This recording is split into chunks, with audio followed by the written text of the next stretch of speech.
Doctor, welcome. Thank you, Your Lordship. Your voyage was fair? As a fish hag.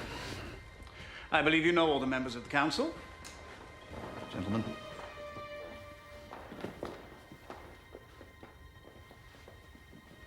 I do wish the circumstances... We've read your report. Grim stuff. Well, I believe there's no way around that, Sir Francis. The report is the most thorough picture I can present based on the fact that I am dealing with testimony as opposed to my own observation of what transpired. The issue here is Eskimo tales of Englishmen eating Englishmen. A number of us here have spent years in the ice on dwindling supplies, and yet the very thought... Well, I could only assume that the thought arrives far along the way, at the stage of final desperation.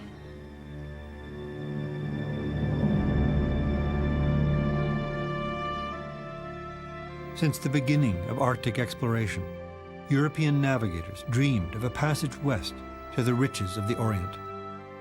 The British Navy had searched for 300 years, and by the 19th century, the fabled Northwest Passage had become an international obsession, like the moon landing in our time. By 1845, the British Admiralty sent out 2 state-of-the-art ships under the command of Sir John Franklin, confident he would return the Arctic hero. Sir John and his 128 men were never seen again.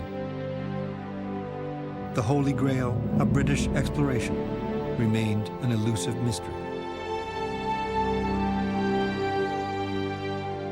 The fate of Franklin and his crew set off one of the largest and most expensive manhunts in history.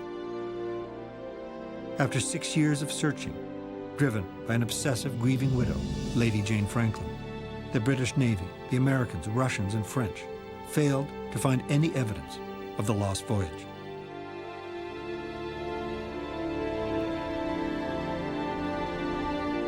In the end, it was a doctor, John Ray, a Hudson's Bay Company employee traveling over 13,000 miles on foot and in small craft, who unlocked the mystery of the fate of Franklin and the elusive final link in the Northwest Passage. But John Ray did not come back a hero. Every one of the British naval commanders who had failed received a knighthood. Ray was abandoned to the margins of history because he returned with a story that shook the English-speaking world.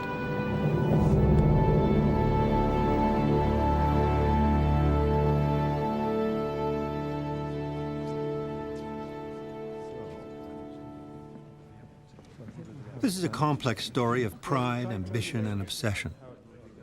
The search for the truth is shrouded in mystery and controversy to this day. We're planning a fiction film. That's why these actors are gathering in London. We've assembled a team of filmmakers and script advisors to investigate where the truth lies. For some in the room, the current historical record is fiction. We have a Canadian author, historians from Orkney, Scotland, Cambridge University, authorities on British naval history, and an Inuit statesman from Canada's north, whose ancestors were guides to John Ray, the central character of our story. Would you prefer to be across the table, beside each other? I would say that I prefer to be across. And of course, a director. What we'd like to do is do a read-through of the script. We haven't introduced Andrew, so I'm sorry. Andrew Burson, the writer, is here. Yeah, sorry, Lord Over, yes. So what we'd like to do is, what we're interested in from the documentary point of view, and there's dual purpose here. Andrew, of course, is interested in hearing his dialogue. This is a first draft. The purpose of the first draft is for the documentary. If this draft was ready to take out and shoot, we wouldn't have a documentary. It's so that the film that we're making is finding our story. So questions are... Well, try you there. We'll just see how it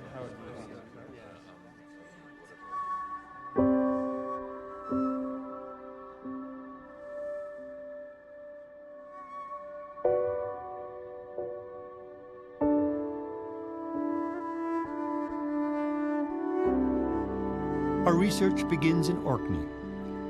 islands inhabited for some 8,000 years.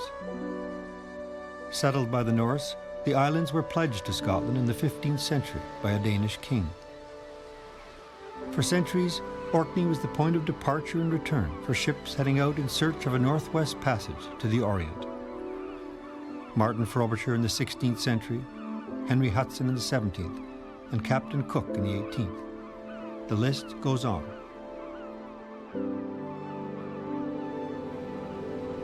It is here in 1813 that the future Arctic explorer John Rae was born, in the parish of Orford, on the large island simply named the mainland.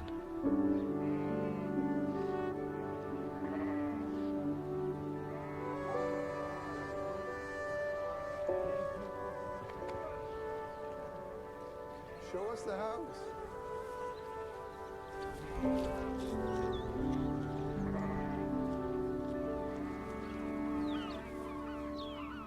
I wanted Andrew, the scriptwriter, and Rick, who will play John Rae, to get a feel for the place.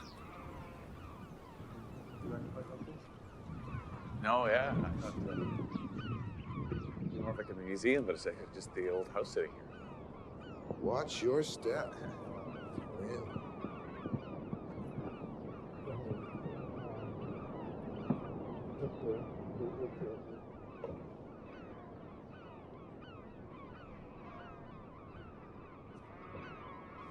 You can just see like the whole sound. Yeah, that's amazing. And this is where he'd sail. He pulled up his boat just down here, right? Oh yeah, So well, the other, little new sail. right? Yeah.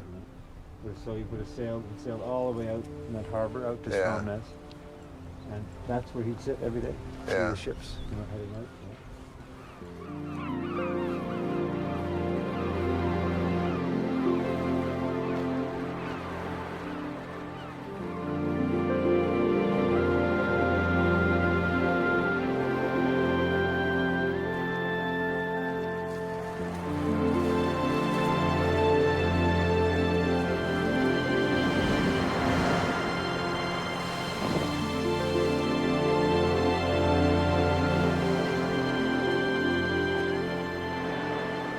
Across the bay from Rae's home was the safe harbor of Stromness.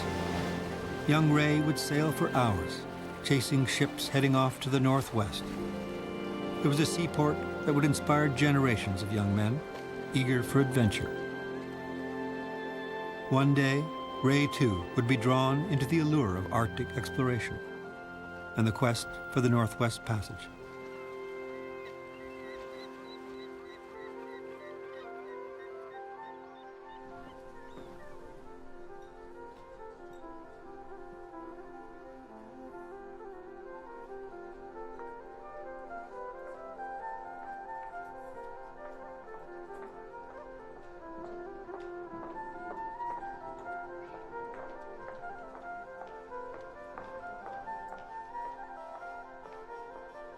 It's nearly 200 years since John Rae walked these streets as a boy. But it's easy to think that not much has changed. Even the weather, which changes roughly 10 times an hour, remains the same. I can only imagine that the temper of the people hasn't changed much either.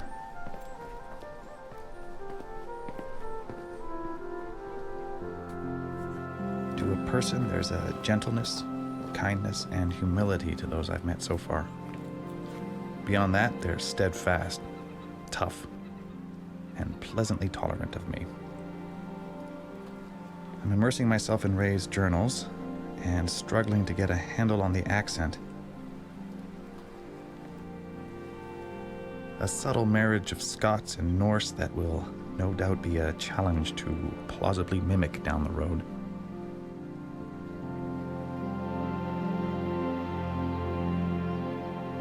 Well, he was different in that he was of the better off class. You know, his father was factor of one of Orkney's largest estates. And they lived in a large house, and they would have been looked up to as part of the upper classes of society, undoubtedly. Though he certainly would have been a bit different. It was a very sort of privileged lifestyle that they had. Certainly were a number of servants employed in the house. So upstairs, downstairs, kind of carry on, you know.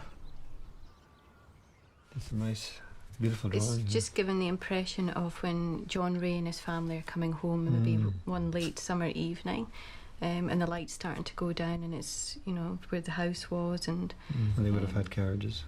yes, they would have had carriages. And would that have been a permanent? Would that have been a servant, their servant? Oh or- yes, they would have had someone to actually drive them for them. So, So here you've got and this is some- the dining room here, Got some colour in that. giving an idea of what it would have been like with a fire on and the table beautiful. set for dinner, and this is the drawing room that Oh, they sorry, would the have drawing room. gone from their evening Beside, meal yeah. into the drawing room. So I mean, you would entertain guests here, and it was very much a room where people would play cards and the main social sort of sphere of the house. And they would have had panelling going right around the room as well. So you've got the piano just sort of by the books here. Fire going, two nice chairs. This is for walking, Yeah, okay, go ahead. and then you fling it up. Right. You fling it up, just one movement. You got, yeah. Like that, So just you're comfortable. don't put your fingers on the trigger until you see something jump. Things that he enjoyed most were going out, as he said himself, hunting and shooting. But in those days, even a relatively well-to-do family couldn't go out and fill the freezer from the local supermarket. They had to get fresh food, and the way to do it, of course, was to hunt and fish. So he was doing some. It wasn't purely a hobby for him. It was a very useful addition to the family food. But he obviously enjoyed it as much as anything else. When something jumps, you fling the gun up, take aim and fire. Now your gun's No, too. I'm like this, that's bad. That's bad. Yeah. You're at the ready. Right. Bird gets up, you fling up the gun, aim, and you're a bit low there. This and You then. still seem a bit stiff. Where's your hand? Can you show me again? Let's see what feels natural. It should No, be. you. I think this arm seems. So it should be. Well, it's what you're comfortable with. It doesn't look quite right somehow. But this could be. Almost seems. He still doesn't seem quite right here. Then I can't get my. It's very strange. Maybe I'm physically unable to hunt. I don't think so. What sort of things would John Ray have hunted? I think John Ray would have shot grouse. His journal suggests he did. Yeah. I suspect he also shot seals. But he would have shot that not for food, though. I don't think they would have eaten the seals so much as used them for oil.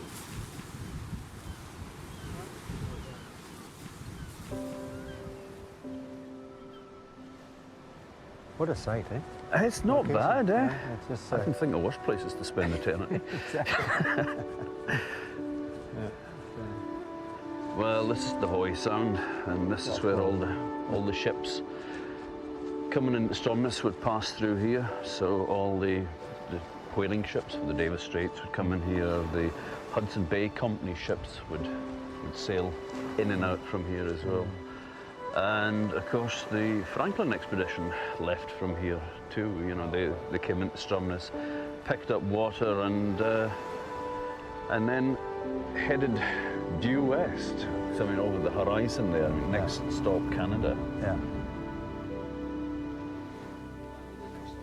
The search for a passage had become an international obsession, with illustrated newspaper reports to fire the public's imagination, and articles by such celebrated Victorians as Charles Dickens.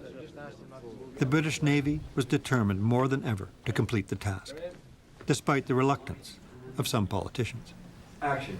No disrespect intended to the gentlemen assembled, but how many more ships are we to see sink in that god-forsaken Arctic, searching for this phantom navigable passage? No one doubts the risks inherent in these voyages. The reality remains that should we fail to achieve a passage, the Russians will, to our detriment. Presuming such a passage exists.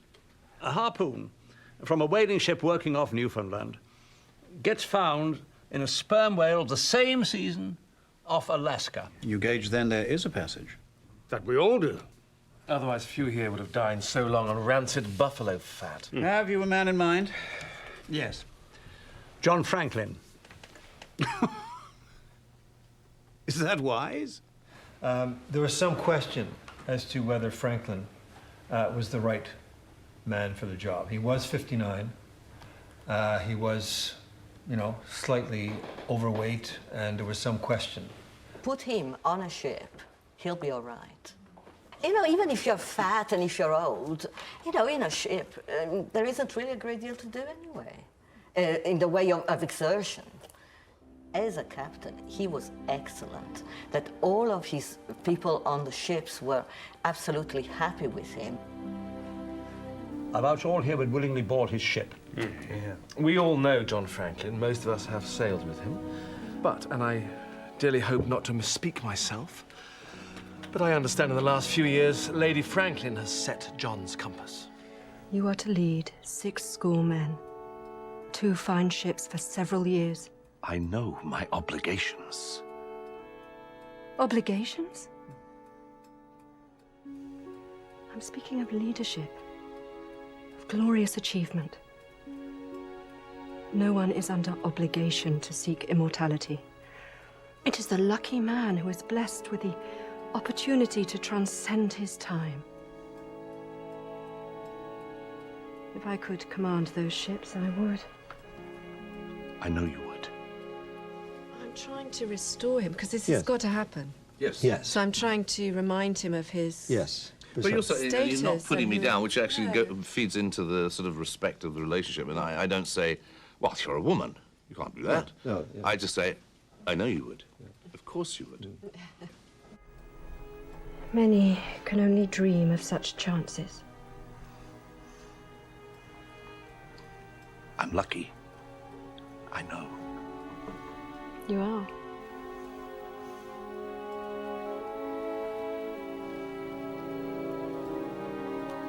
Do you think Sir John wanted to go? That's actually a very good question, I must say. I would certainly say that Sir John Franklin was incredibly honored to be the one that would be given this very, very well-organized expedition, which was supposed to be the last one. If he was not married to Lady Franklin, would he have commanded the ship? Probably not. It was said, and it is a fact, that Lady Franklin had quite a lot of work behind the scenes. You had something to do with him going. You encouraged I him. helped, I encouraged. As a good wife should, yes. You did more than encourage him, though. I enabled him. And how did you go about doing that? I, gently corrected other people's misconceptions. How could you? Have you no idea? John! What has taken you? You did drape this over me just now, as I slept, as I lay sleeping. Yes? Why? Why would you do that? You appeared a little chill. So, you put the flag over me? I lay it on you to warm you, yes.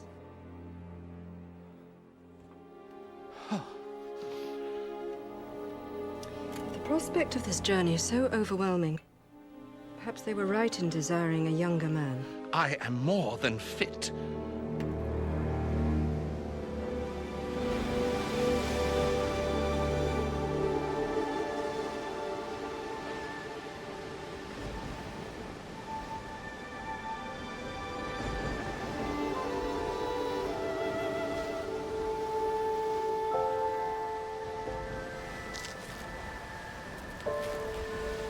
Today was an adventure.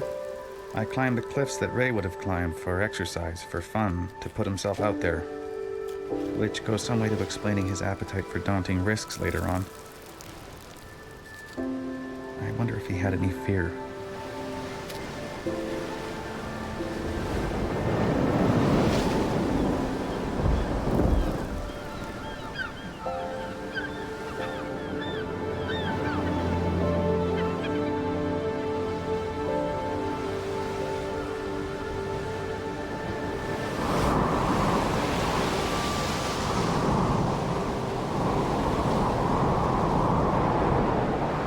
Fun just continued with a gale moving in with hurricane-force winds.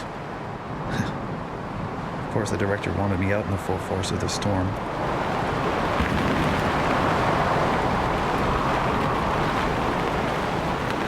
They had better use those shots.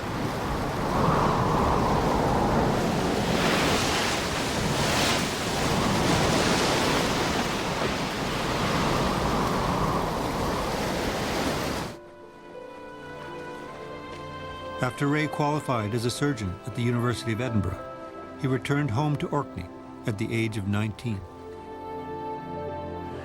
His father was the agent for the Hudson Bay Company, and John would have been familiar. I mean, he would have seen ships from the Hudson Bay coming in and out of there, and he would more than likely have met people that had been to Canada, and he would have, I think he was basically just looking for adventure, and then the opportunity arose of serving on the ship, going out to the Hudson's Bay as the ship surgeon.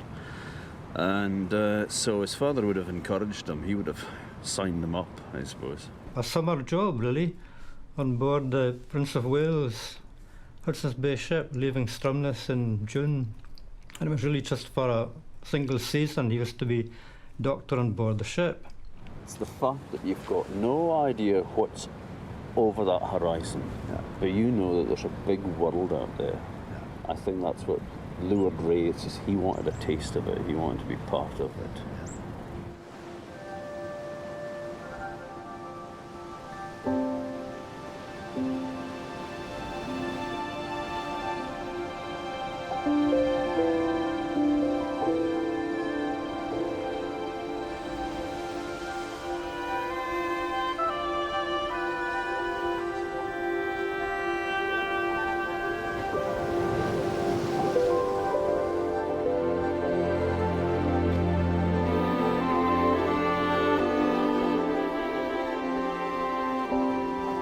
For all its wonder and charm, Orkney is a very small place at the edge of Europe, and even in Ray's time, relatively tamed. I feel I've gained a far better grasp on what shaped him, as well as what drew him away. The chance to test himself in the wider and wilder world, across the rough Atlantic to places not yet marked on anyone's map. What happened was the ship got iced in. It was a bit unusual, but she didn't manage to get back up to the bay in time. I think maybe more extreme weather conditions than usual. So he was iced in with the ship all winter. And he apparently enjoys the experience so much that he managed to get himself employed at Moose Factory for a long period. So that's really how it came about. I don't think he'd intended to have a career in the Hudson's Bay Company, but just by accident it happened. Ray celebrated his 21st birthday that autumn and would spend the next 10 years as a doctor and eventually as a chief factor for the Hudson's Bay Company. Like his fellow Orkneymen and Canadian voyageurs, he quickly settled into this new way of life.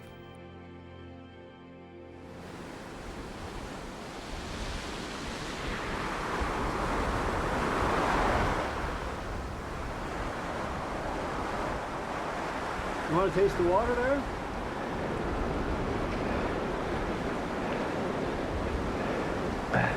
Yeah, salty. Yeah. So it's definitely part of the ocean. Yeah, yeah. Hudson Bay. Look at that wind. I know.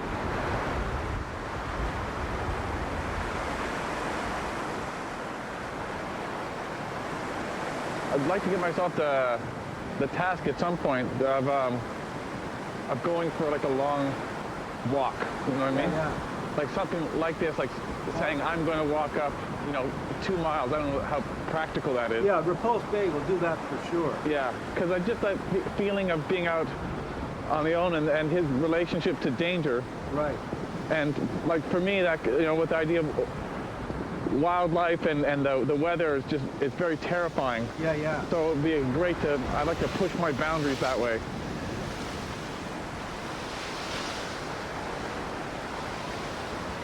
Can you imagine being out and sailing in that today? I can't imagine, but like he loved it. He thrived in it, right? But how I can imagine it is that, there's a town here, but they're in the middle of nowhere, and a lot of the trip they're in places that have never been inhabited, mapped, or they don't like. You look at that map in the book, and it's blank to them, and they're these instruments, and I just can't. Yeah. So just like his boundaries are so much farther out than, mine and anybody I know. He would have sailed right by here, right straight through here, on his way to Repulse, where we're going tomorrow, right up the bay. It was 13 years after Ray's arrival at Hudson Bay, when the British Admiralty sent out Franklin in 1845. His two 340-ton ships were manned with 128 crew, reinforced with steel to withstand the ice. The ships were loaded down with all the trappings of Victorian comfort: fine china, heavy silverware, and lots of polish for their brass buttons. A library of 1,200 books, provisions to last for several years, and a steam-powered organ to play the officers' favorite tunes. They were self-sufficient floating hotels, and they were headed into 70,000 square miles of uncharted territory.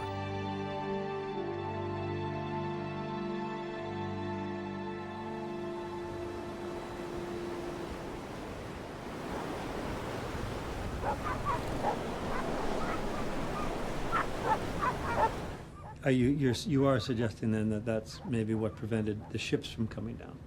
At Rankin Inlet, I met our advisor, Tagat Curley, an honored statesman whose knowledge of the written record is combined with the oral tradition of his Inuit ancestors. So what I'm saying is, he was a poor planner, I think. He really truly believed that the size of his crew Ships.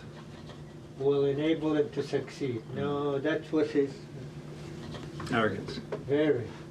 He was a lousy navigator. He wasn't suited to navigate the Arctic because he had failed on his first and second expedition, and then the British government hired him again. So, I want to introduce you to Bernadette Dean. Hi. She's going to be with us for the whole shoot. Rick Roberts.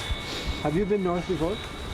Went as far as North Bay, but... As far as North Bay, it's as far as he's been. You know where North Bay is? It's very far south. Just north of Toronto.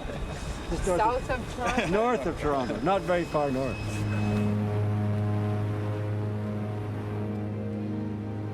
The British Navy was not alone in its pursuit of a Northwest Passage. There was an intense rivalry with the Hudson's Bay Company, who had been mapping for some 200 years and were anxious to complete their own survey of the Arctic coastline. With Franklin on his way into Arctic waters, the Hudson's Bay Company hatched a plan, with John Ray as leader. For the first time in Arctic exploration, a small party of seasoned voyageurs, in the company of two Inuit interpreters, would overwinter north of the tree line and survive by living off the land. Unlike Franklin's expedition, they would sail small craft north to Repulse Bay, where they would carry on by foot, packing only 4 months' provisions for a journey that might take over 2 years. I can only try to imagine the degree of Ray's trepidation. I board a well-equipped plane to a place on a map that, though isolated, boasts a thriving community. Still, it's north, it's way more north than I've ever been. It's the unknown to me and brings some anxiety. Whereas Ray was headed to a place where the white man's map stuttered out into blankness, a place from which news of misfortune could take years to emerge, if at all. I began reading Ray's journal of his first trip to the Arctic. I could not conceal from myself that many were of the opinion that we ran the risk of starving. Little was known of the resources of that part of the country to which we were bound, and all agreed there was little chance of procuring fuel, unless some seal oil could be obtained from the natives. Yet the novelty of our route and of our intended mode of operations had a strong charm for me, and gave me an excitement which I could not otherwise have felt. The Eskimo were encamped about a quarter of a mile from us, and had a concert every night, a union of the vocal and the instrumental.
being in the center of the tent keeps turning slowly around whilst 4 or 5 women add their voices, producing among them a horrible discord.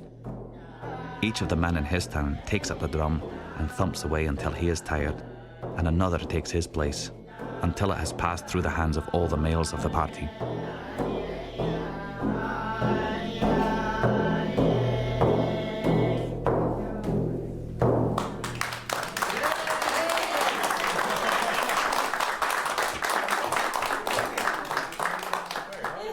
Inuit going around that way. Come do that.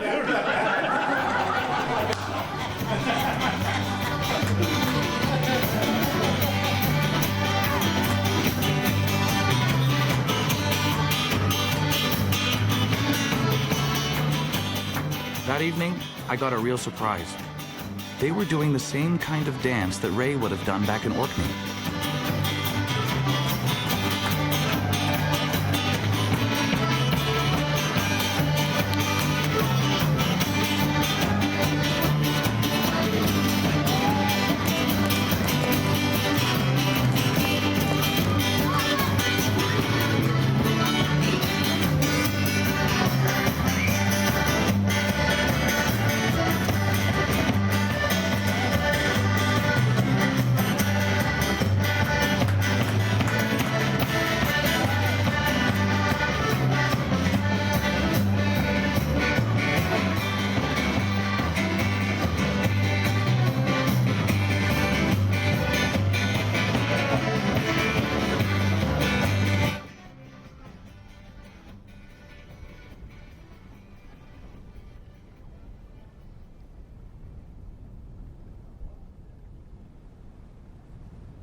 Some people call this the barren land. I figured those people who call it barren don't know how to live off this land. Well, that's the guys who brought all And their it's tin not food. barren. Yeah. Well, I think that was the strategy of John Ray, was to pack light, trust to his instincts, and I think to the survival things he learned from the Inuit, or from, I guess, on his own. I guess he figured out the cranberries on his own. King Mingna, it already has a name, so it wasn't discovered by what's his face. What's the Inuit name for them? King Mingna. King Mingna? Yeah. They were my mom's favorite berries.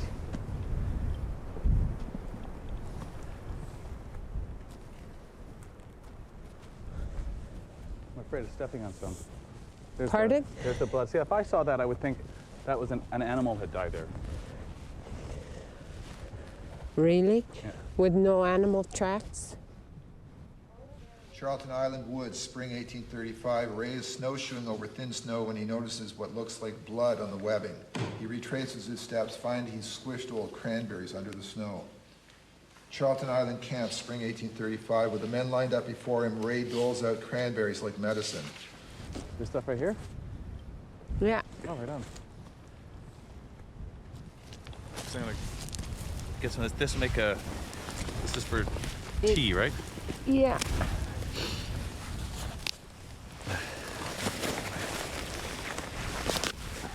You know, this moss under here. Tirauya. The what? Tirauya. And this is a. This is not. You can't eat this. No, I don't. Okay, I won't. Well, that's a fuel? Oh, you can use it to start a fire. All right. You want to see what it smells like? Yeah. It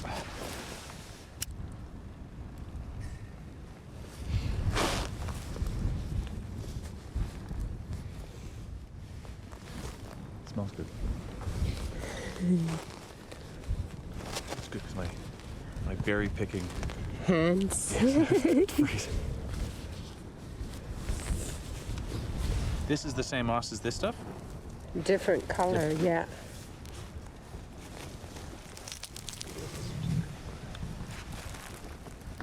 My friend Dorothy and I set the land on fire once. What happened? We started cooking, making tea while we were berry picking when we were kids. Yeah. And all of a sudden we notice there's fire. Your Right, socks on first. Socks on first, right?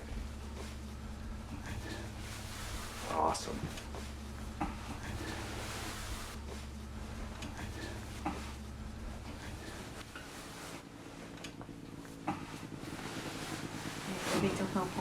Okay. No. This.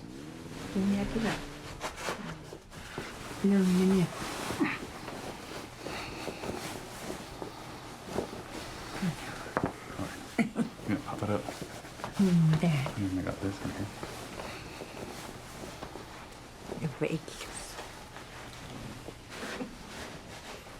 Excellent. I can become the animal. This is beautiful. This is become beautiful. a what? Thank you. Like the animal. Like you, I'm covered in. I have more caribou fur than a caribou does.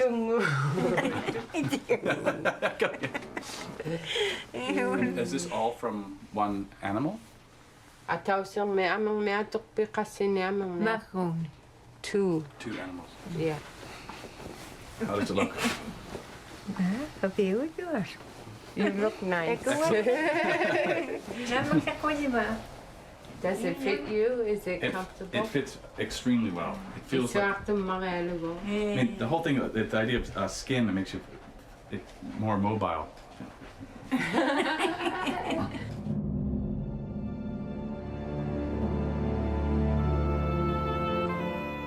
With no word of the expedition in 2 years, Lady Franklin began to question the Admiralty. It's nearing 2 years since they left, and no word in a year and a half. Suited for 3. But is it not standard for messages to be left along the way, in cairns, in any of those several hundred copper message cylinders, or passed on to whalers? Suited for 3, as I said, but with the resources to ride through 5. And cut. Ray's journal entry, June 1846. After receiving a salute of 7 guns and 3 hearty cheers, we set sail north on Hudson Bay, with a light air of fair wind.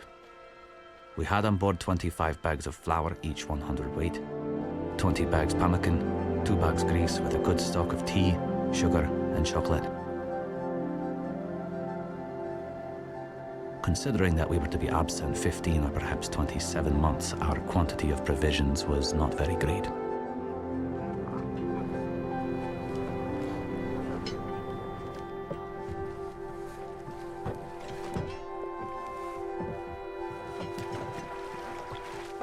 It was here, at the mouth of the North Pole River, that Ray and his crew continued on foot into unknown territory.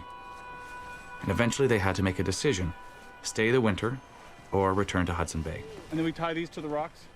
Ray gathered his men together, and they all agreed to overwinter, knowing full well that they might starve to death. I can't imagine spending a winter in almost total darkness.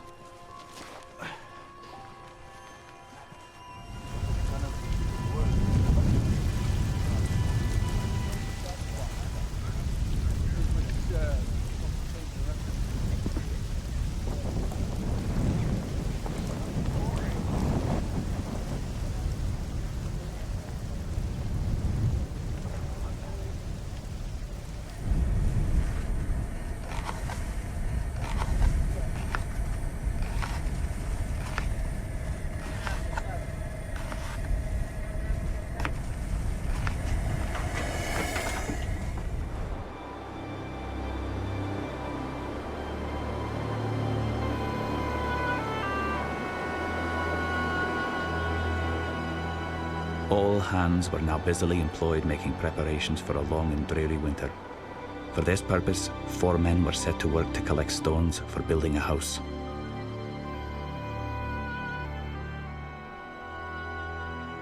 Imagine having to make that decision, though, eh? Spending the winter here I can't imagine. in a stone house, and knowing that you could starve, eh? Yeah, and probably the panic of getting enough food, and of course, heat. It's a lot bigger than I thought. Bigger? Yeah. And the rocks are huge. Yeah. Yeah. I imagine something really tiny and. Oh, really? Eh? Now, look at that. The walls are like, what are they, 2 feet thick? I know. Yeah. Look at the threshold. Do you think they laid that down there? Oh yeah, definitely. Definitely. And look at like the size of that rock. They have to carry. They probably have to go find it up there and bring it.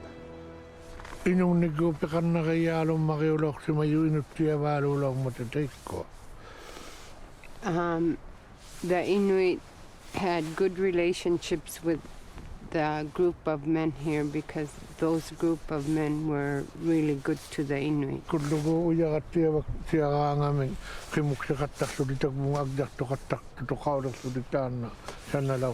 He heard that they would take a dog team and look for proper rocks, and when they would pile up the rocks on a dog team and bring them here and to use to build this house.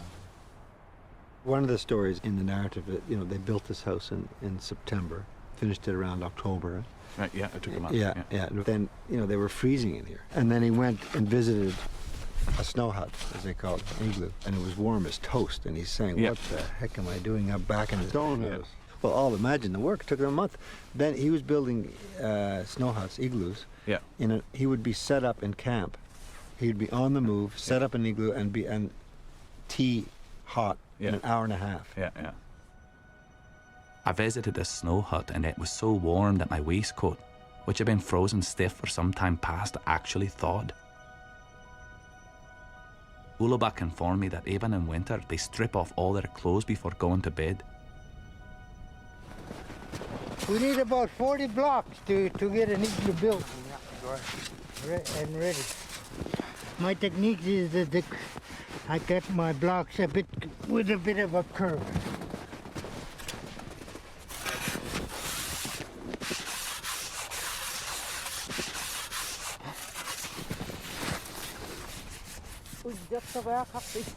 Huh?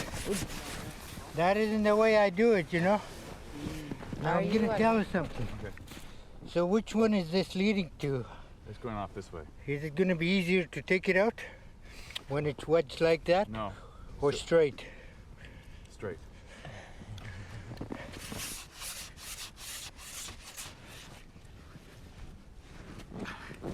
You see my block, the exact same all the way down? For two guys this size, he used to make it in half an hour. Would you believe that? No.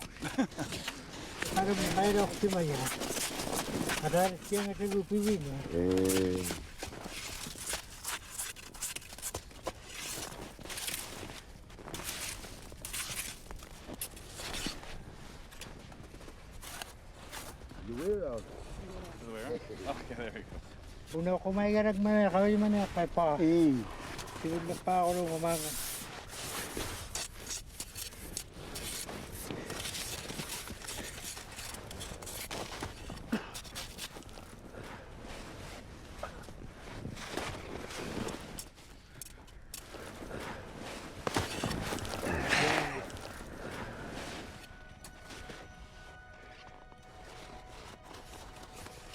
I'm in awe as I watch Tagak and realize that he has the ability to survive in this environment, just like his ancestors who were guides to John Ray. There is a continuity of time and place that is almost unimaginable to me.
The 1st of January was as beautiful a day as we could have wished to begin the new year.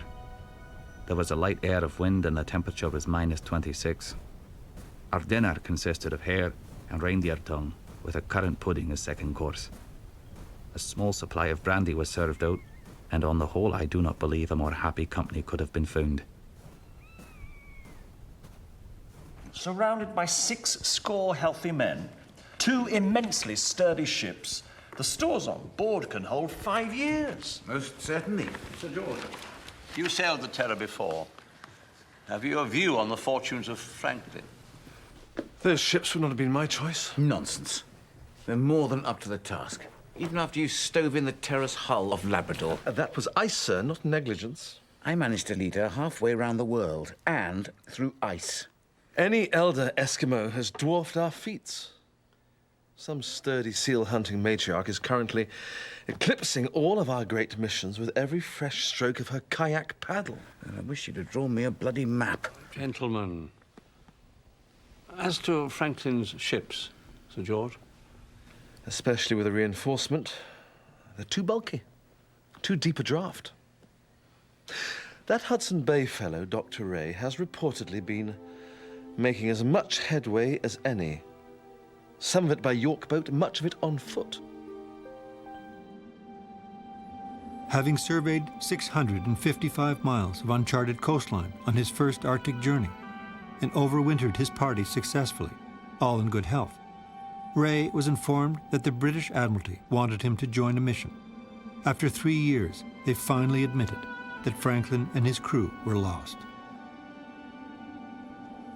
They were sending out several expeditions.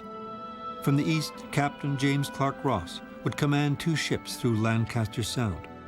From the west, Ray was to join Sir John Richardson overland and down the mighty Mackenzie River to the Arctic coastline, then east to the Coppermine River. They completed the 3,600-mile journey in record time, but no evidence was found of the lost voyage. Richardson and Captain Ross returned to England. Parlor, October 1849. Richardson and J.C. Ross sit in chairs waiting, both looking uncomfortable. The door swings open and Jane enters, haggard, unsteady. My ladyship. Forgive me for not more gracefully absorbing the shock of your early returns. Have you been briefed on... Yes, you're... Perhaps there is another word for failure that does not besmirch the efforts of those who do not achieve their aim, but it certainly escapes me. Disappointment. A virulent version of that might do. I beg your patience.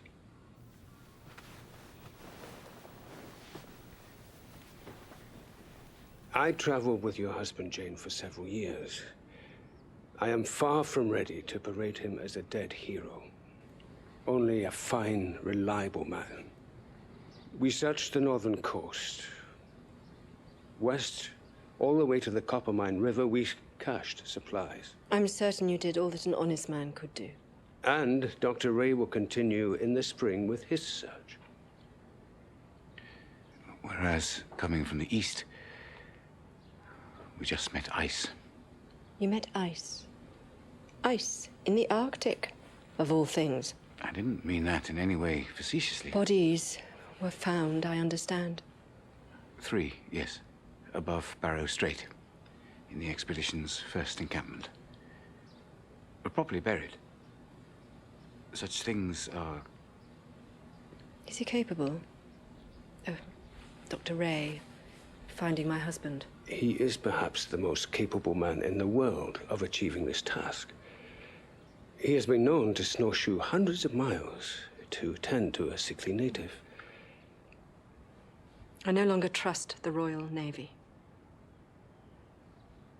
3 years of utter uselessness.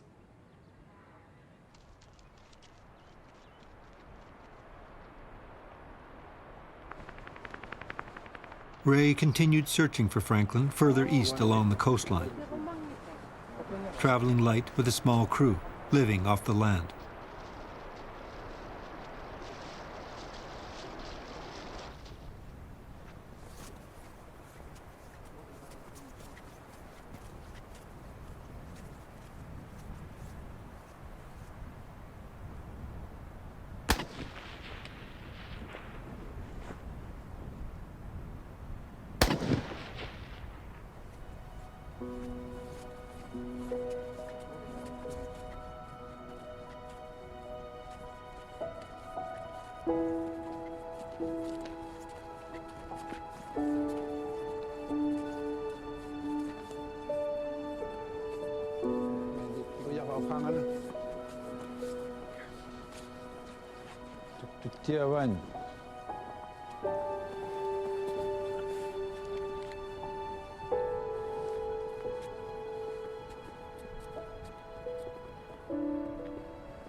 Tama. Time. King Udle? Ila, ta onaro atau tiku. King Udle. Yeah. Nice caribou.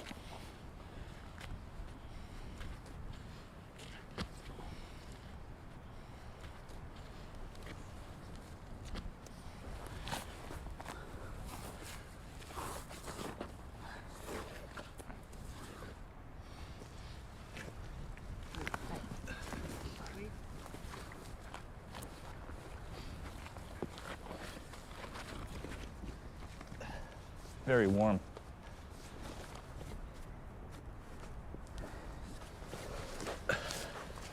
Still wet from swimming. Right.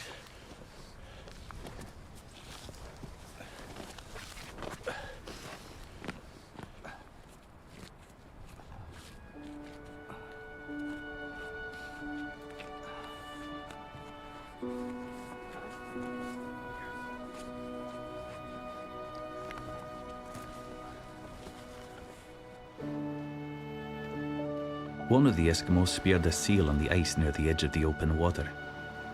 Their mode of approaching the seal requires much patience, as the hunter must lie flat in his face and advance towards the seal by a series of motions resembling those of the animal. An onlooker would find much difficulty in telling which was the seal. Try some seal meat. Okay. It'll warm you up. Okay.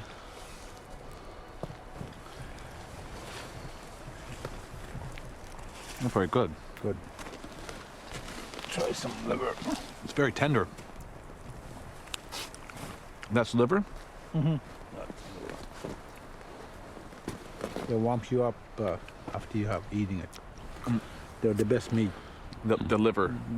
That's the seal meat. Oh, any part of the seal? Any part of the seal. Okay. Liver, meat, warms you up.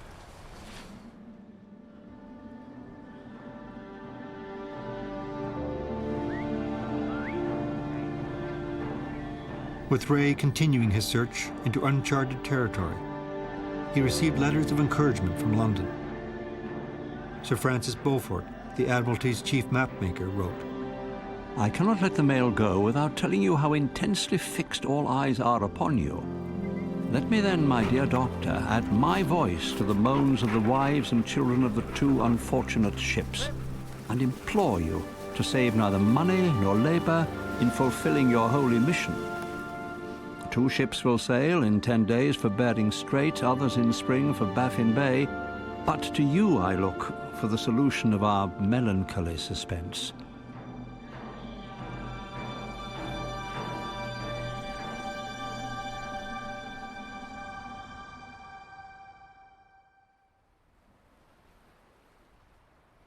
Well aware of the anxiety of a nation fixated on the lost voyage, Ray notes in his journal, I hope, if moderately fortunate, by surveying some degrees of latitude of the shores along which we pass, to solve the question of a northwest passage.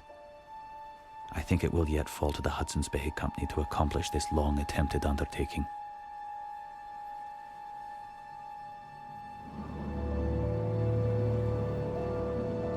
January was the coldest month.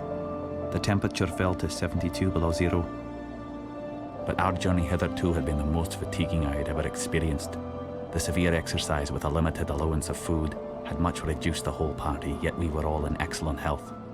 And although we lost flesh, we kept up our spirits and marched merrily on, tightening our belts. Mine came in 6 inches.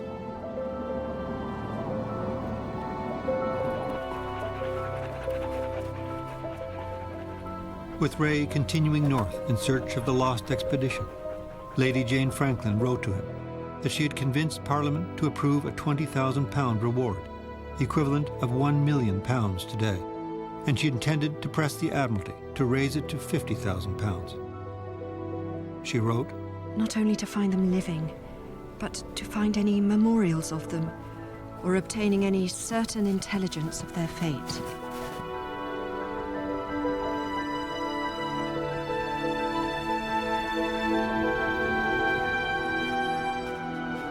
After 6 years without a word, Lady Franklin was increasingly desperate for results. Not only did she write to the Russian Tsar and the American president, she slipped into the fashion of the day and consulted a clairvoyant. Her rational mind stood its ground, however, until an Irish sea captain by the name of William Coppin knocked on her door. The youngest of my daughters, my 4-year-old, Wheezy, left us from fever this winter last. I'm sorry for you, Captain Coppin. But I seek no sympathy in this. I have 4 other children, whom, in the night, Wheezy appears to visit. A ghost, you meaning? My dead daughter's spirit would seem to visit them. Have you witnessed this yourself? But you trust your children? It was the specifics that turned me. Please. They describe her coming in a kind of blue... light? For want of a better term. My eldest daughter asked Wheezy about the lost explorers. Why would she? It's on everyone's tongues. The children hold that the room appeared to fill with ice. Some channels are seen, some ships. One of them is in a bad state. Not sunk, but listing. Upon asking Wheezy where this place exists, the vision dissolved, to be replaced by a series of letters on the wall. They spelled out in a fashion Erebus and Terror, Sir John Franklin, Lancaster Sound, Victoria Channel, Point Victory. As to these letters, with what manner of instrument? Pen, pencil? Nothing so solid. I'm afraid this is just a point on a map. But what of the location? It would be on the path of his operations. Do you believe in ghosts, sir? Over 30 years on the sea, you see some things that beggar explanation, but no. I had no position on this subject. Not until these last few months.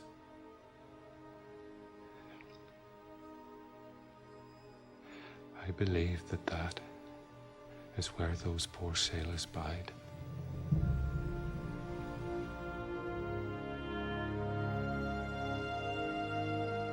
Wollaston, as we find, is not its own island.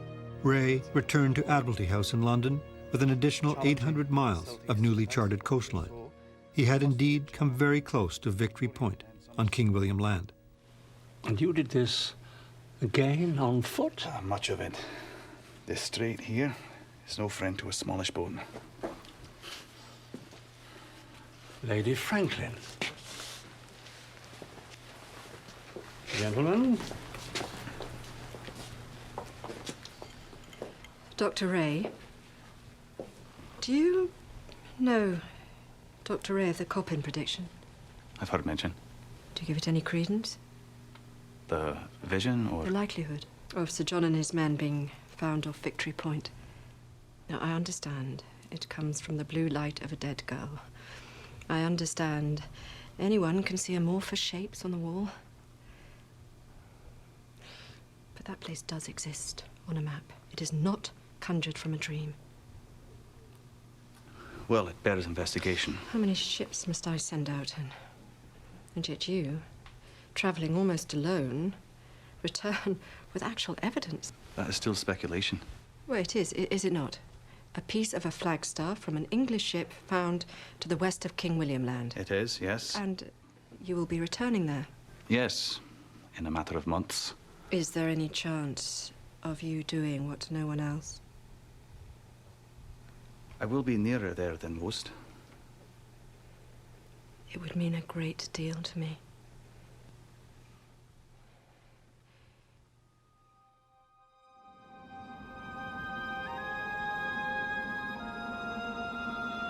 On his return to the north, Ray paid little heed to the Coppin prediction, but in fact, he was headed in the very direction of King William Land. By chance, he met with a small band of Inuit who had some relics from Franklin's ship: forks, spoons, a broken compass, and eyewitness accounts of the fate of the long-lost expedition. The ships had indeed been stuck in the ice off Victory Point. Sir John had died the second winter. The crew had taken to the land, hauling 2-ton lifeboats, filled with all manner of gear: furniture, books, brass polish. They had perished as they hauled south on King William Land and had resorted to the last desperate attempt of survival: cannibalism. Ray was stunned. When more Inuit arrived with the same story and more relics, he knew it was the truth. As he looked out across the strait, he had a decision to make: return to England immediately with the news, or travel to the site and risk another season in the north. His trusted interpreter, William Ullebuck, was afraid to continue. The spirits of the dead and the dark forces of shamanism might be at play over there.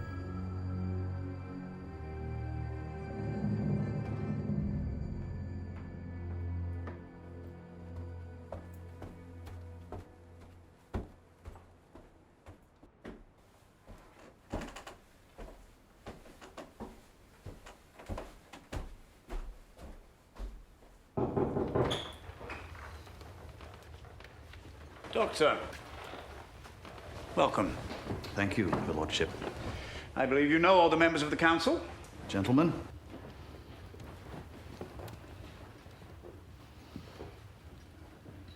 To wish the circumstances... Did you bring us pemmican, Doctor? My oversight, sir. Oh. We've read your report. Grim stuff. Well, I believe there's no way around that, Sir Francis. I'll take the truth most days, if that's it. The report is the most thorough picture I can present based on the fact that I am dealing with testimony as opposed to my own observation of what transpired. I'd only suggest there may be some open water between the news and rumour. Like these testimonies from Pelly Bay? From that region, yes, natives from whom Admiral Parry himself took some direction. It's a different thing, Doctor, if your witnesses are telling you where to find whales or where the river finds the open sea. The issue here is Eskimo tales of Englishmen eating Englishmen. A number of us here have spent years in the ice on dwindling supplies, and yet the very thought... Well, I could only assume that the thought arrives far along the way, at the stage of final desperation. But they would not lead you there, to the camps. There was some vagueness as to the locations, and reluctance in accompanying us, yes.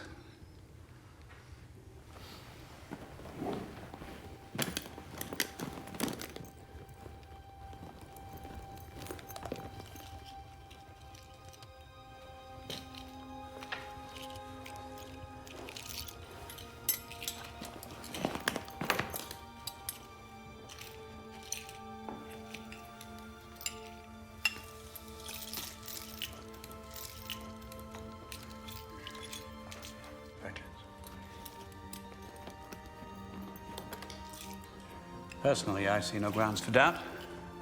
But do you have any doubts as to their fate? Not so much doubt as bedevilment. The Eskimo claim that the men came as a group, several dozen along the shore, walking, hauling their sledges loaded with all manner of obsolescence, but also howling, muttering, disoriented. Several dozen men, similarly disoriented. How is that strange? They're starving, are they not? They're suffering all the damage of exposure. No, men don't starve at the same speed.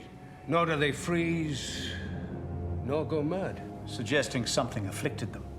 That would be speculation, which is something that, as you can see, I did not venture in the report. You ventured plenty, Doctor. I was not able to bring back any bones, but I suspect that would be something more akin to a horror show. I believe that ship has sailed. This claim you make of a stream running down from Boothia to King William Island. The chart suggests a bay, but the ice was too young. There's current. It must clear in the summer. It's there. I submit. That is the passage.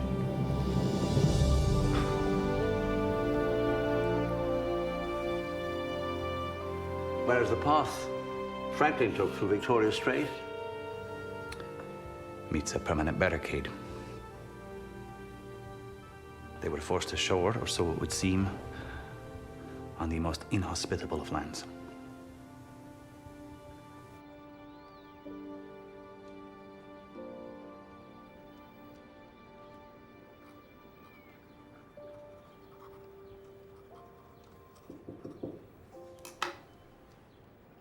Come in. Come in.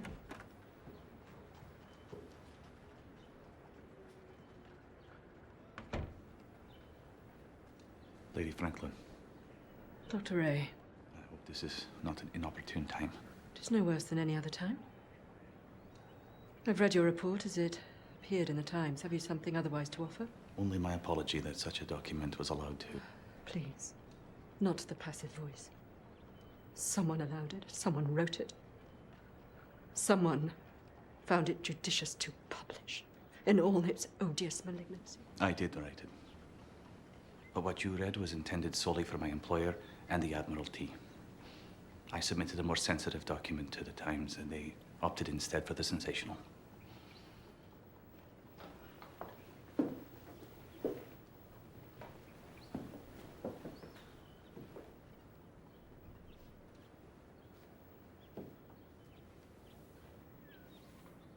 I can only hope that now, with knowing... What do I know, Dr. Ray? What am I meant to take from your outrageous speculations? In no way was my report meant to be inflammatory. Yet, that is precisely its effect. Besmirching the characters of the No men. time did I even allude to the elements of character. Now, might you indulge me to finish? I have traveled far greater distances into many more countries than your Hudson Bay Company ilk. And I do not pretend to know the peculiarities of the Arctic region, but I do pretend to some knowledge of men, of British men, at any rate, in many conditions, in many places. Your accusations of cannibalism, or you twinge at the term accusation, what would suit you better? Suggestion, inference. I await your response. Beyond the physical articles, which I understand you yourself have observed, the verbal testimony of witnesses. They're Eskimos. Yes, they were Eskimo, the witnesses. These men known to you? Not these men in particular, no. Yet you readily vouch for their characters. Did you consider the possibility that if cannibalism did occur, it was the gruesome handiwork of these very savages, as opposed to Christian officers of the British Royal Navy? Cannibalism does occur amongst the northern natives, as it has amongst all races, throughout all times, under very specific conditions. But amongst the Eskimo, if one were to commit such an act, he would be shunned. He would not be protected or accommodated, and I know of no incidents where a group of natives have indulged in such activities. More than once, the Inuit have saved British sailors. Oh, sorry. Inuit? It's how they name themselves. The Inuit, it means the people. What does that make us to them? Fellow humans.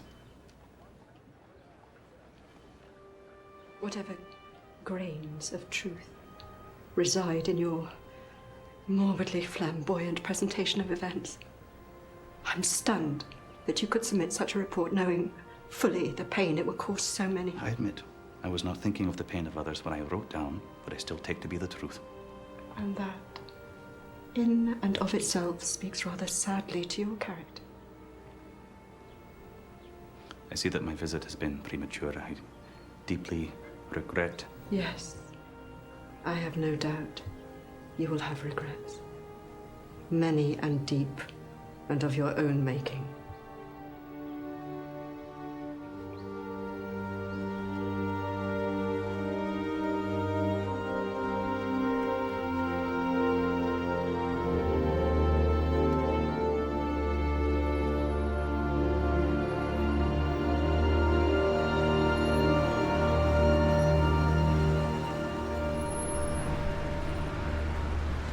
It is Taggart.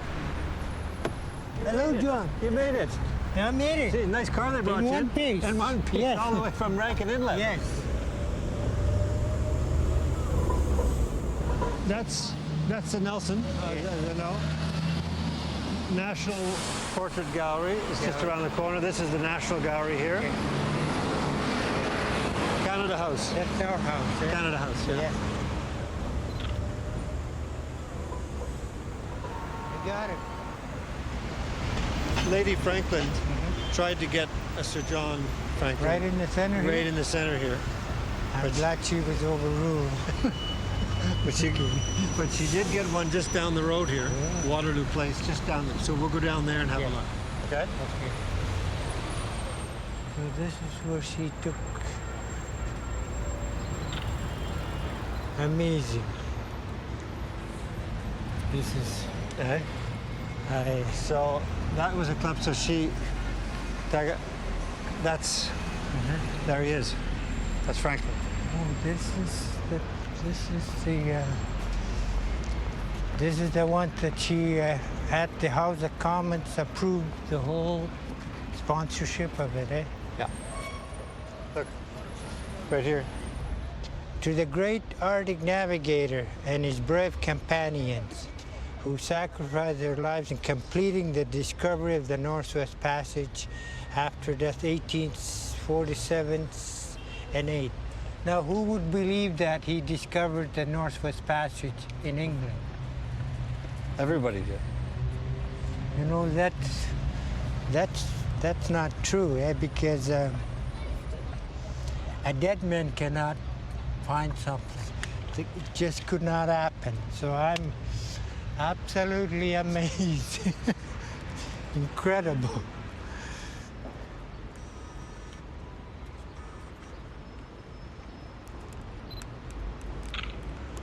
So this is John, eh?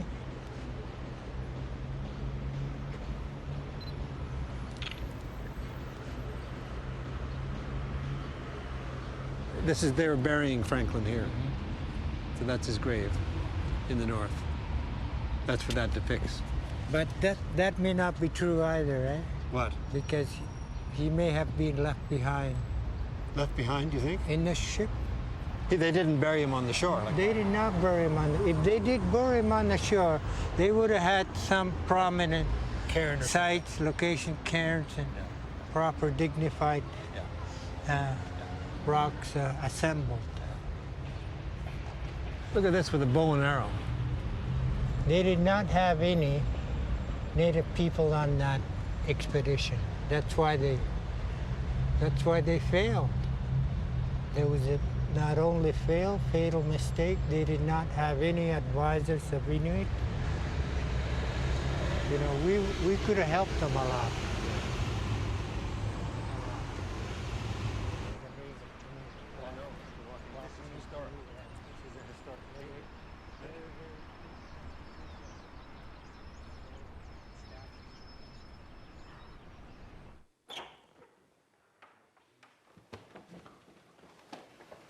This is the place down here. That's where the action is. This is the center of the empire now. Katima bere una taktuksen. Katima bere una taktuksen in the British Empire. My, it's good. Yeah. This is 600 years old. 600 years old. It's been here. So this is where the compass more like? Well, it's a weather direction of weather. So it's a weather vane is on the roof. Mm-hmm. It still works? It still works. Southwest wind. Yeah, amazing. And this is where the Arctic Council met for all the decisions about all the polar exploration stuff. All here. Reports coming in. Yeah. This is the room that John Ray walked into with his report. Yeah. Up those stairs that we came up. And the uproar happened after that. Amazing. There's Ken.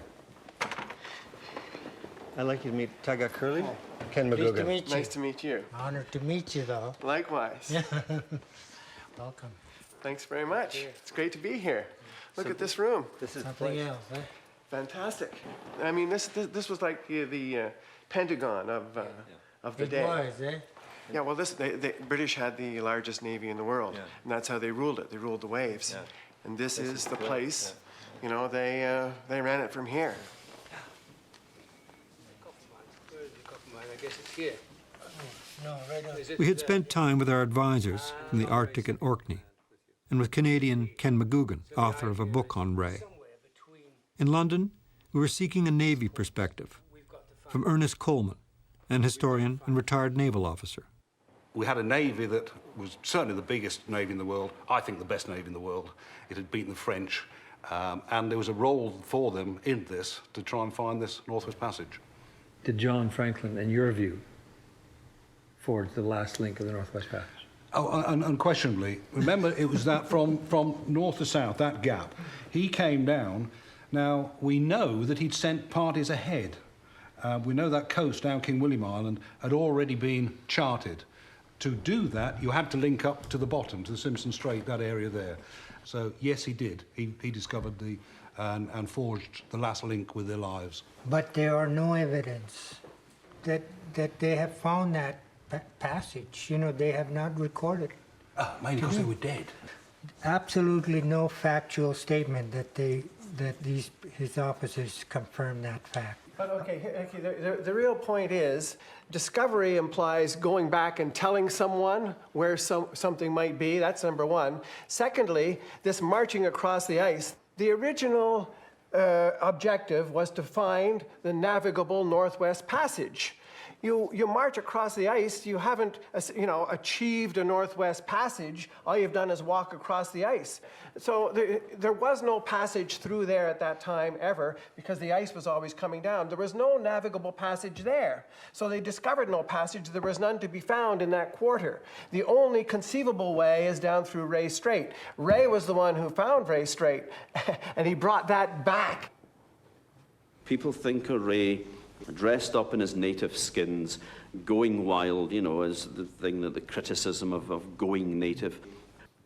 He was using technology as well. He would use the inflatable boats, he would use the native dress, he would use snow houses, because as he built a stone one and it was freezing, so you use what is going to keep you alive. His one problem probably was he was a guy that thought that everybody was interested in just hearing the truth rather than what they were actually wanting to hear. It's interesting you said there's evidence of cannibalism.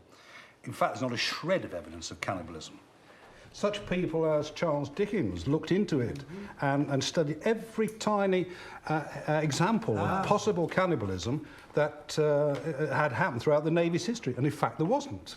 And then modern means of looking at these bones that have been found, they have cut marks. Well, it shows a weakness in some people's thinking, if that's the only way they can assume that cut marks come on bones is by cannibalism.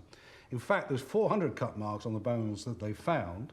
The vast majority were on the hands, on the fingers. Now, you don't have to be in the police to realise that's probably someone defending themselves. And if you compare those cut marks with other cut marks unrelated that we definitely know are not cannibal, and I did this in York because there's a battlefield there, a medieval battlefield, the marks on the bones are identical. I believe that Franklin's people were attacked by the natives, and not only that they were mutilated afterwards, the bodies were mutilated. This business of breaking long bones to get at the marrow, all these sort of stories, None of them actually prove cannibalism. What they do prove and point directly towards an attack by the natives. And in a sense, who can blame them? 105 men coming down King William Island, a great threat to these people who are living on the edge of survival as it is. So there's no evidence actually of cannibalism. There's plenty of evidence that they're attacked.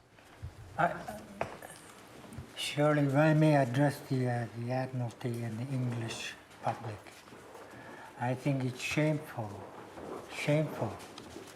arrogant to label people that you don't know as conspirators who murdered and conspired to take advantage of the weak people. I think that's a very strong accusation. And I really, truly believe you don't have any evidence with what you're relying upon. You're relying on second-hand information or third or fourth-hand information. You don't, Charles Dickens didn't have any fact. He'd never been up to that part of the area. And yet he indicted the Inuit race.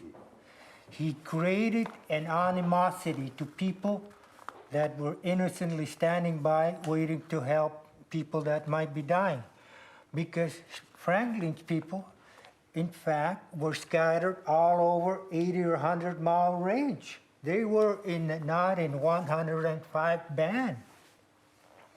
So for you to accuse my people, someone really ought to apologize. I'll be the first to apologize for making such a innocent information that we didn't think would have created an uproar. Well, Taggart, I don't think you need to apologize for anything. Ray had been up there and brought home, collected all these detailed stories that cannot be made up by a bunch of people. When he's interviewing someone in a tent, person after person, telling the same story, it's in such vivid detail that in itself is overwhelming. And then you get to the forensic evidence collected by Margaret Bertulli and Anne Keenlyside, two Canadian scientists who have done detailed forensic studies. The evidence is completely and utterly overwhelming to anyone who has the least bit of an open mind. I'm afraid repeating the old story time and time again will not make it any better. The evidence does not exist, and if you look at the evidence, it points to something totally and utterly different. And I've come across time and again people with this mindset. They will not change, will not look at it. I mean, when you carve a turkey at home, do you leave cut marks? I've talked to butchers and said, do you leave cut marks? They don't leave cut marks. The only way you get cut marks, particularly horizontal on the bones, is through an attack. I will not accept, and you must apologize for accusing our people of slaughter, of massacre. That's unfounded, that's labeling us as murderers. If there was such a thing happen, we would have known about it. Our history, we are an oral history. We don't need a written record to have evidence of what had happened. What you're telling me is you're just trying to protect Lady Franklin, John Franklin. A dead man, for instance, cannot find a Northwest Passage, only in England. Come on. You would not say I'm making too much of this? Heavens, no. In my ignorance of the details, I cannot speak to the intentions at work, but the result is akin to defamation. John, so generous of you to find the time. Dr. John Richardson, Mr. Charles Dickens. So pleased to make your acquaintance, Doctor. As I am yours. I've been making my case to Lady Franklin that I'm rather strong on both voyages and cannibalism, though this may not be apparent in my work to date. I'm sorry, sir. Strong on cannibalism? What does that mean? It's been an interest of mine since childhood. I'm sorry, Your Ladyship. I fail to grasp the function of my advice. Mr. Dickens is here on my invitation, but you know his work. He's a prominent novelist. A novelist? Are you writing a book? I was under the impression I might be of some benefit. He's composing an article for the magazine Household Words. Mr. Dickens is internationally known. As a writer? as a writer? His arguments are renowned for their insight and persuasiveness. My husband was your dear friend, John. I'm struggling with the soiling of his name and of the brave souls who served with him. I must admit, I am reluctant to be persuaded that a writer of fiction would most serve you now. I mean, in no way to belittle your stature, sir, but our friend Sir John is enshrouded in a story of monstrous proportions. And what is fact and what is fiction is, up to this point, for God alone to know. Pardon me, but my glimpse of the report alerted me to several puzzling assumptions, each of which I doubt would stand much deft scrutiny. As you work with a scalpel, sir, I work with words. This Dr. Ray has a wondrous naivete. Not the sort of thing one sees in London very much anymore, where a person believes everything he is told. Not only is Dr. Ray no fool, he is an exceedingly decent, competent, and clear-headed man. There'd be no gain in assailing his character, for anyone who actually knows him will come immediately to his defense. As you do now. Then what is one to make of his assertions? I believe his assertions are what was reported to him, nothing more. And yet his indiscretion at making them public. That was not his doing. You hold Ray blameless? I think it would serve you to hold him so. More tea, Mr. Dickens. So, writing novels. Is there a living to be had in that? A precarious one. Perhaps I'll stay with medicine then.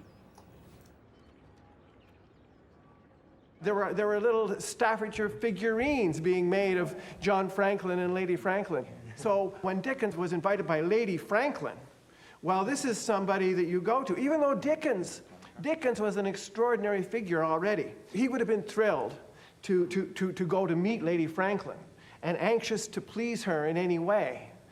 So that was the way that, when she summoned him, he was there the next day. Was he a social climber?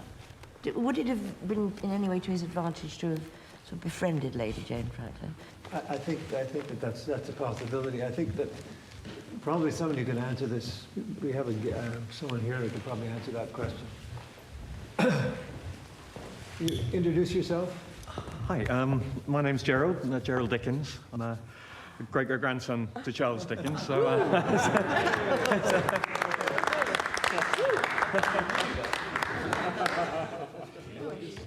So if I can, if I can fill in any gaps. Yeah. Now, when we first met, you hadn't really heard of this aspect of... No, I hadn't at all. It surprised you? It did, immensely. Almost because with his background, I can see him siding with Ray more than Franklin. And that's what surprises me about it. A very British attitude here, that no British man, no British Christian man would ever do that sort of thing. That natives would, because they're not British. They're not Christian. I mean, that empire attitude. I think he actually uses those words, doesn't he? That no English Christian man would do such a thing. I genuinely believed it. Yeah, I think so. So he's reflecting the very popular and widely held attitude. Definitely. In Britain. Absolutely, definitely. I mean, he saw himself very much as a mouthpiece, as a champion for whatever the prevailing attitude was. Yeah. But if you can get Charles Dickens to do your PR, I mean, Exactly. And then he's going to sell more household words, supporting her point of view. Oh, he never lost sight of the business end. end. The word of a savage is not to be taken. Firstly, because he is a liar. Secondly, because he is a boaster. Thirdly, because he often talks figuratively. Fourthly, because he is given to a superstitious notion that when he tells you he has his enemy in his stomach, you will logically give him credit for having his enemy's valor in his heart. He's no ethnographer, to be sure. Oh, there's more, there's more. I have little doubt. We believe every savage to be in his heart covetous, treacherous, cruel, a man. Man is an idiot. And a master of fictions. What do you make of my evidence? Knowing John Franklin, I'd be much surprised if he gave up his teacup while he still breathed. I meant the issue of cannibalism. We all know it is a rare and horrendous but verifiable fact of the art. Yes, and that is the issue. The British will readily embrace a horrendous fact of natives murdering and eating British men, but they will not even begin to attempt to fathom British eating British.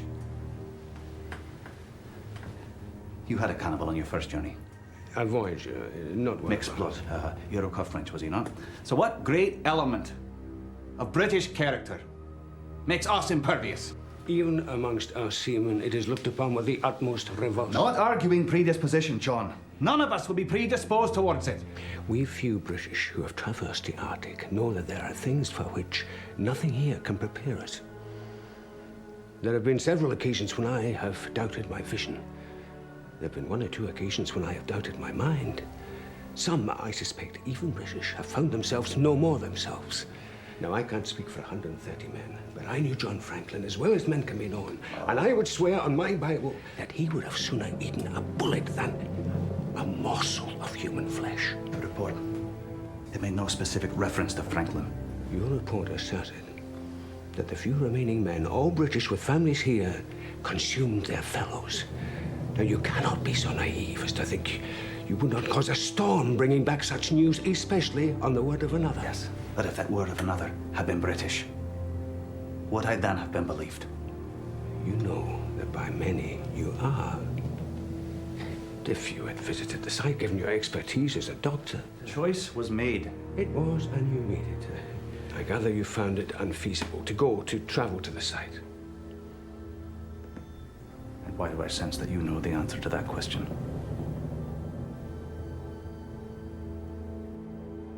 How important does the shamanism role play in this thing?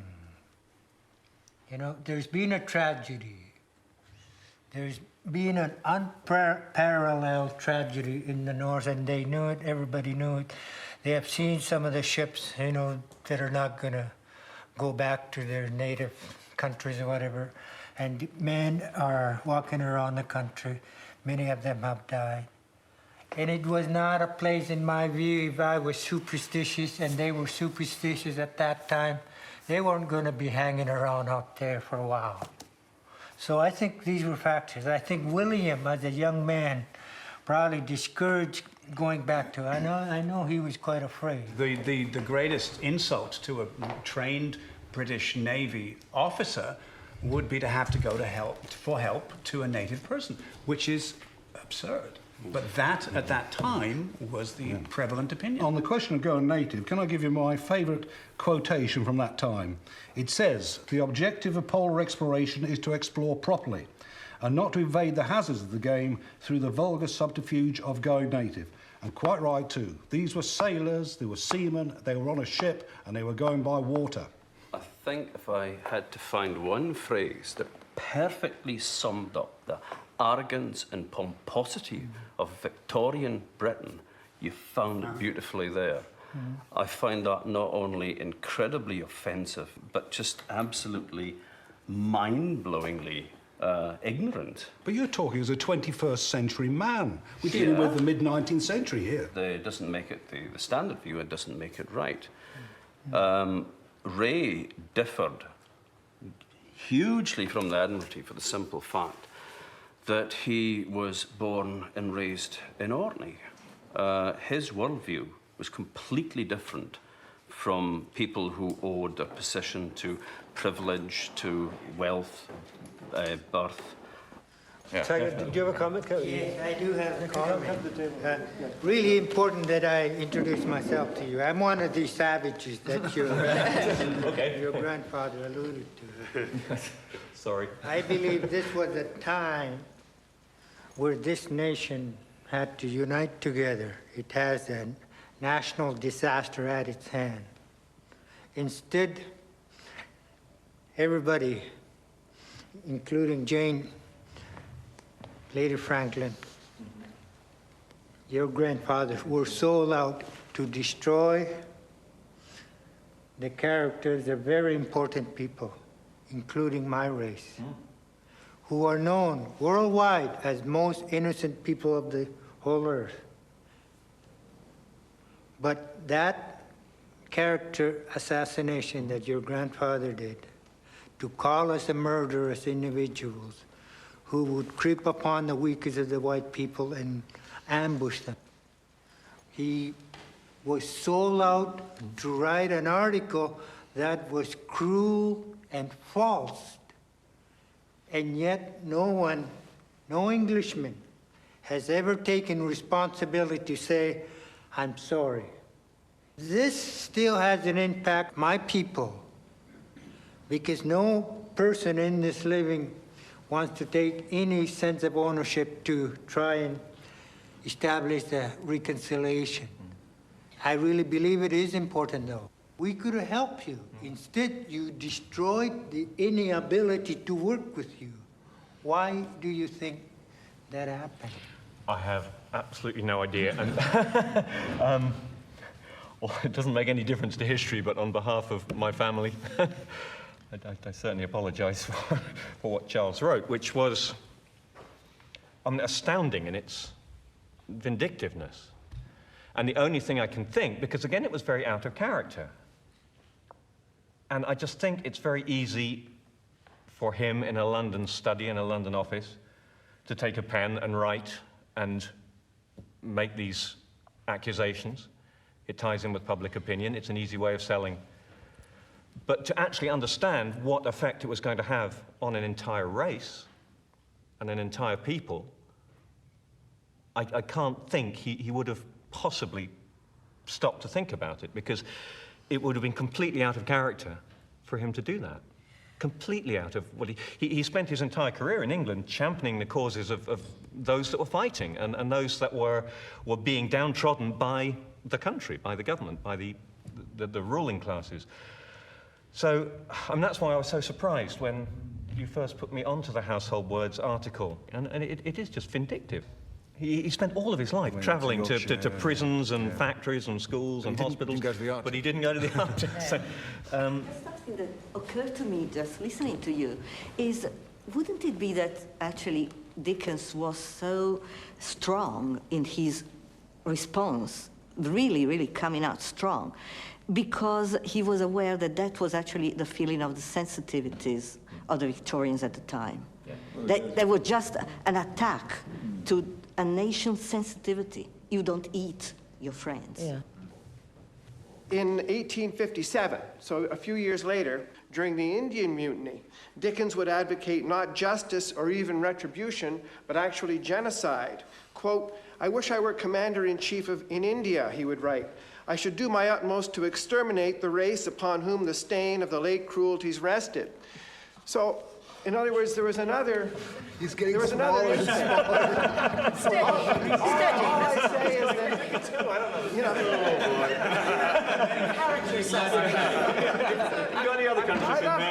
I love Dickens.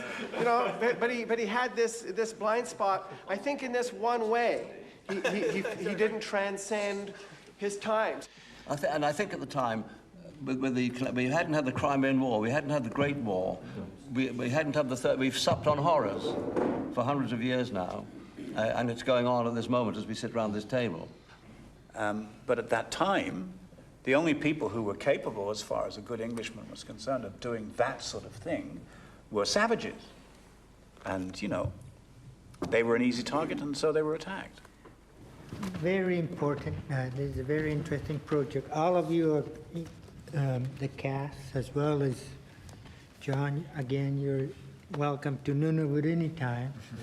So any of you ever put your foot up there, Tom, welcome anytime to come up to Nunavut. It's been an honor for me to be here.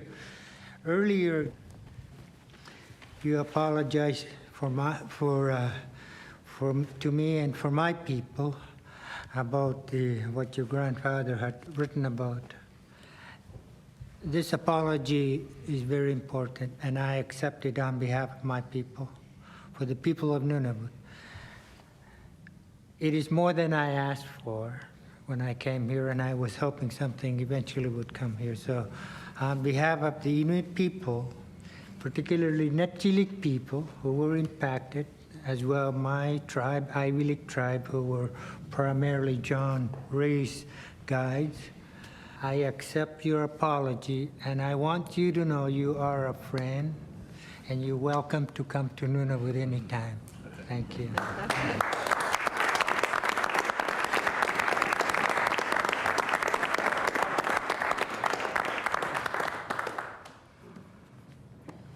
Isn't history a wonderful thing? How many hundreds of years does it take? I find this whole project, from my personal point of view, absolutely fascinating because just from a family point of view, it paints an entirely different picture of Charles Dickens that we know from the mainstream history books and the stories. I'm pleased we've managed to meet and talk. That's very special, and I will take you up on your invitation. If you ever want to come to Kent, it's not quite as dramatic. Great. Yes, thank you very much. That you won't make it. But how's it? The library there. Yes. Great to see you, and have a safe journey home. I'm glad we could do it. Keep that alive. Yes, absolutely. Pleasure to meet you. To listen to you.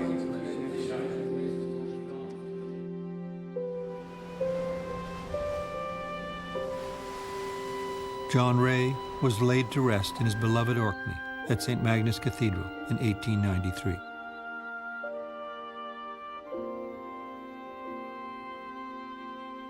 Ray had planned to sail a small schooner through the passage he had found to prove it was the final link in the Northwest Passage.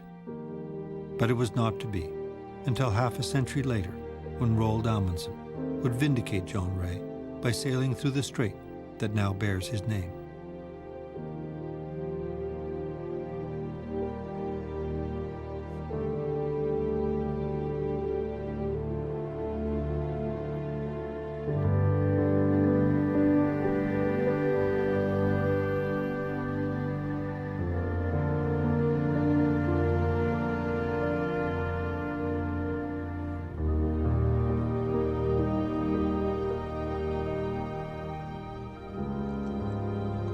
Brought some of the spirits from Orkney. A little toast to John.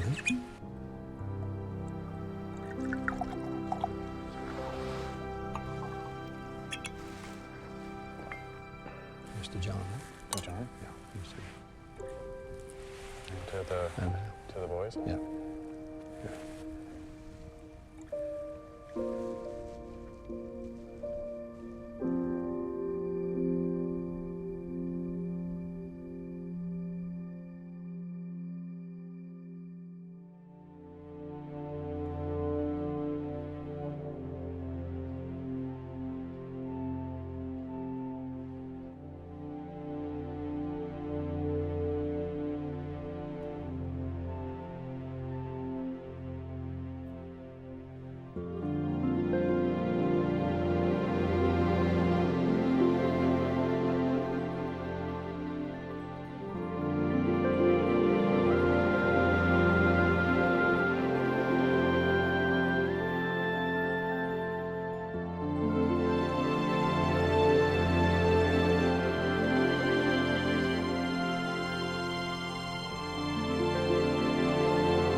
Orkney.